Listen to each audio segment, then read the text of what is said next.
أعوذ بالله من الشيطان اللعين الرجيم. بسم الله الرحمن الرحيم. رب اشرح لي صدري ويسر لي أمري واحلل عقدة من لساني يفقهوا قولي. الحمد لله رب العالمين والصلاة والسلام على خير خلقه أجمعين. أما بعد، إنا لله وإنا إليه راجعون. لقد تهدمت أركان الهدى، قد قتل ابن عم المصطفى، قتل علی المرتضی. عزاداران مولا کائنات، یہ پرسے کی مجلس جو ہر سال مسجد میں ہوا کرتی تھی، اس لیے کہ آج کی مصیبت شہید مسجد کوفہ کی مصیبت تھی، لیکن حالات کی بنیاد پہ ابھی یہ مجلس گھروں سے منعقد کی جا رہی ہے. یہاں پڑھنے والا بھی گھر سے پڑھ رہا ہے اور سننے والے بھی اپنے گھروں سے سن رہے ہیں. لیکن اس وقت وہ وقت ہے کہ جب خانوادہ امیر المومنین پہ مصیبت کا وقت ہے. زینب اس وقت پچھاڑے کھا رہی ہیں، حسنین گریہ کر رہے ہیں، مومنین بغیر امام کے ہو گئے ہیں. آئیے ہم سب جمع ہو کے سب سے پہلے خانوادے کے ایک ایک فرد کو پرسہ دیں. حسن، آؤ اپنے بابا کا پرسہ قبول کرو. حسین، تمہیں تمہارے بابا کا پرسہ قبول ہو. زینب، تمہیں تمہارے بابا کا پرسہ قبول ہو. اور یہ پرسہ صرف خانوادے تک محدود رہنے والا نہیں ہے، بلکہ جسے حیات علی ابن ابی طالب معلوم ہے، اس کی ذمہ داری ہے کہ جب اہل خانہ کو پرسہ دے چکے تو اس کے بعد کوفے میں نکلے، اور نکلنے کے بعد پکار کے کہے، اے کوفے کے بیواؤ، آؤ اپنے مولا کا پرسہ قبول کرو. اے یتیموں، آؤ آگے اپنے مولا کا پرسہ قبول کرو. اے بے نوا اور بے سہارا لوگو، آؤ اور علی کا پرسہ قبول کرو. اور سب کو پرسہ دیتے دیتے آخر میں کہوں گا، اے ساکن غیبت، آؤ اور آنے کے بعد اپنے جگ علی ابن ابی طالب کا پرسہ قبول کر لو. عزاداران امام مظلوم، علی ابن ابی طالب کا یہ معمول تھا کہ جب رات کا کچھ حصہ گزر جاتا تھا تو علی بیت الشرف سے اپنے برآمد ہوتے تھے، اور برآمد ہونے کے بعد پشت کے اوپر روٹیوں کا انبار لاد کے ایک مرتبہ علی بیت الشرف سے نکل کے کوفے کے گلی کوچوں میں جاتے تھے. ادھر علی نان لے کے جو ہے وہ کوفے کے گلیوں میں ترایا پھرتے تھے. ادھر کوفے والوں کا یہ انتظار تھا کہ کوئی کھانا دینے والا آ رہا ہوگا، کوئی ہمارا پرسان حال آ رہا ہوگا. لیکن اس عالم میں یہ امتیاز یہ تھا کہ علی جب کسی دروازے کے اوپر دق الباب کرتے تھے اور دروازہ کھلتا تھا، کوئی بچہ باہر آتا تھا تو علی اس کے سامنے روٹیوں کا ایک بنڈل دینے کے بعد اسے اپنے سینے سے لگا کے کہتے ہیں کہ بیٹا، اگر علی کو آنے میں تاخیر ہوئی ہو تو اس علی کو معاف کر دینا. وہاں سے چل کے کسی دوسرے گھر میں جاتے تھے، آواز دیا تو پس پردہ سے کسی مومنہ کی آواز آئی، اے میرے کرم فرما، لاؤ کیا لے کے آئے ہو.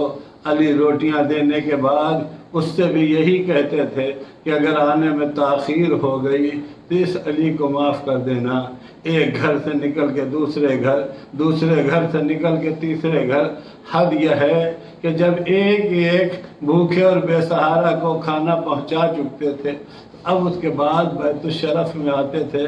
ہم یہ سمجھتے ہیں کہ شاید علی اپنے گھر سے نکلنے کے سے پہلے کھانا کھا کے جاتے رہے ہوں گے، لیکن تاریخ کہتی ہے کہ علی جب سارے بھوکوں کو کھلا چکتا تھا اور بیت الشرف میں آتے تھے تو آنے کے بعد کہتے تھے بیٹا زینب میرے لیے وہ بھوسیوں والا ستو لے کے آؤ. جب سب کو کھلا چکتا تھا تو اس کے بعد اب کائنات کا امیر بیٹھ کے یہ بھوسیوں والا ستو استعمال کرتا تھا. عزیزان محترم، ایسا کرم فرما مولا، ایسا اطاعت گزار مولا، ایسا لوگوں کے اوپر مہربان مولا یہ دنیا سے دشمنوں سے دیکھا نہ گیا اور علی کے قتل کے درپے ہو گئے. حد یہ ہے کہ رمضان کی وہ قیامت خیز رات آ گئی جسے 19 رمضان کی رات کہا جاتا ہے. تاریخ میں ایک جملہ ملتا ہے، ماہ رمضان میں علی ابن ابی طالب ایک دن حسن کے گھر میں افطار کرتے تھے تو دوسرے دن حسین کے ساتھ اور تیسرے دن اپنی بیٹی زینب ام کلثوم کے ساتھ بیٹھ کے افطار کیا کرتے تھے. 19 رمضان کی وہ قیامت خیز رات تھی کہ جب علی بیٹی کے گھر مدعو تھے. جیسے جیسے رات گزرتی جاتی تھی علی کی بے چینیاں بڑھتی جاتی تھی. حد یہ ہے کہ خود جناب زینب ناقل ہیں کہ جب میں نے بابا کی اس بے چینی کو دیکھا تو میں نے یہ طے کر لیا کہ اب میں بابا کا خیال رکھوں گی. اور علی نے اور زینب نے سونے سے انکار کر کے زینب ایک مرتبہ مصلی بچھا کے عبادت کے لیے جو ہے وہ بیٹھ جاتی ہیں. تاریخ کہتی ہے کہ جب نصف سے زیادہ حصہ گزر گیا، رات کا 3 پہر گزرنے کے بعد ایک مرتبہ علی پھر اٹھتے ہیں اور اٹھنے کے بعد صحن خانہ میں آتے ہیں. آسمان کی طرف نگاہ کر کے علی بڑی بے چینی سے ایک جملہ کہہ رہے ہیں، ہاذہ اللیلہ ہاذہ اللیلہ، یہ وہی رات ہے، یہ وہی رات ہے. جیسے اس رات کا اعلان کرنا شروع کیا ایک مرتبہ زینب نے پلٹ کے پوچھا، کہا کہ بابا یہ کس رات کا آپ تذکرہ کر رہے ہیں؟ کہا بیٹا آج بندے کا اپنے مالک اور اپنے خالق سے ملاقات کی رات ہے. زینب نے کہا بابا میں نے آج تک آپ کو اتنا پریشان نہیں دیکھا. کہا کہ بیٹا آج تک علی کا مقابلہ، علی کا سامنا کسی بندے سے ہوتا تھا، لیکن آج کی وہ قیامت خیز رات ہے کہ جب علی اپنے خدا سے ملاقات کے لیے جا رہا ہے. ابھی نماز صبح کا وقت قریب ہو رہا تھا کہ ایک مرتبہ علی ابن ابی طالب تیار ہوئے اور بیت الشرف سے نکلنا چاہتے ہیں.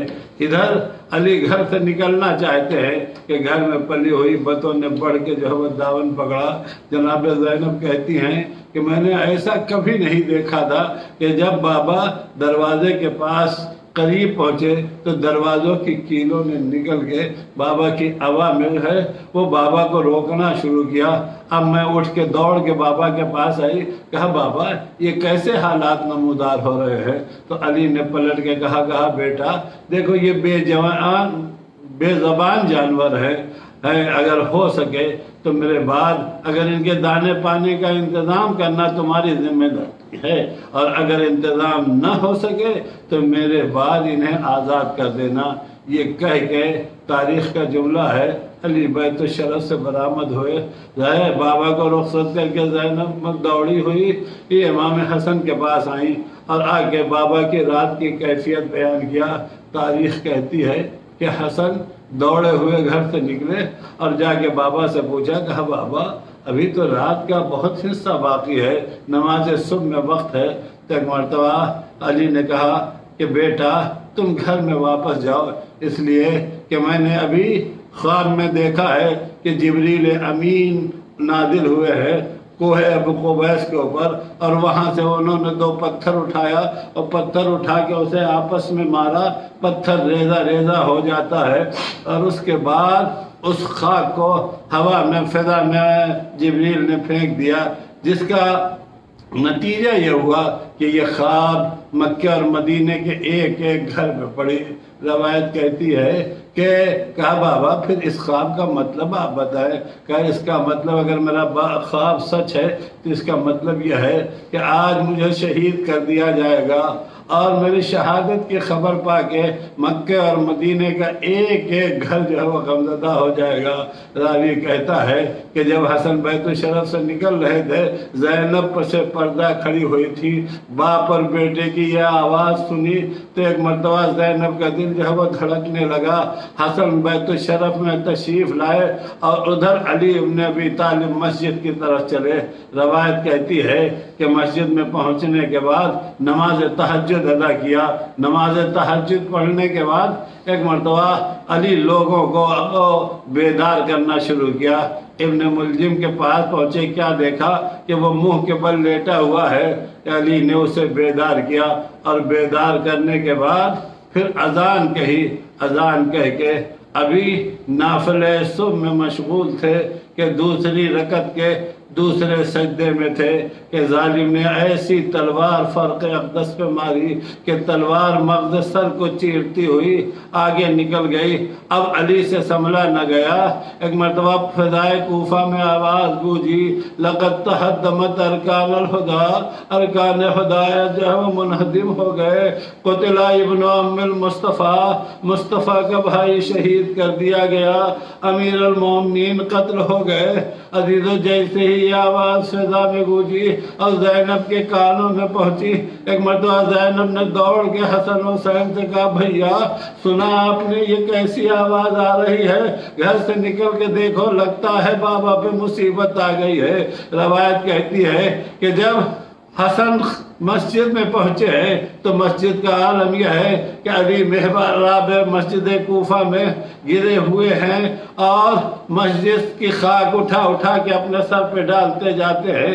ایک مرتبہ حسن نے یہ عالم دیکھا کہ لوگ علی کو اٹھا کے بٹھانا چاہتے ہیں اور کہتے ہیں کہ مولا اگر اتنی قوت ہو تو آج ہمیں قیامت کی آخری نماز پڑھا دیجئے، لیکن زخم سر اتنا کاری تھا کہ علی سے بیٹھا نہ گیا۔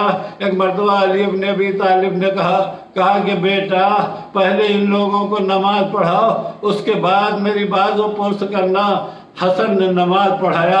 پڑھ دینا بہت آسان کام ہے، سن لینا بہت آسان کام ہے، لیکن تھوڑی دیر تصور میں آئیے، جس کے باپ کا سر زخمی ہو اس کے لیے نماز پڑھانا اتنا آسان کام نہیں ہے۔ یہ صرف اہل بیت کے خانوادے کا جگر ہے کہ حسین ابن علی نے خضوع اور خشوع کے ساتھ نماز پڑھایا۔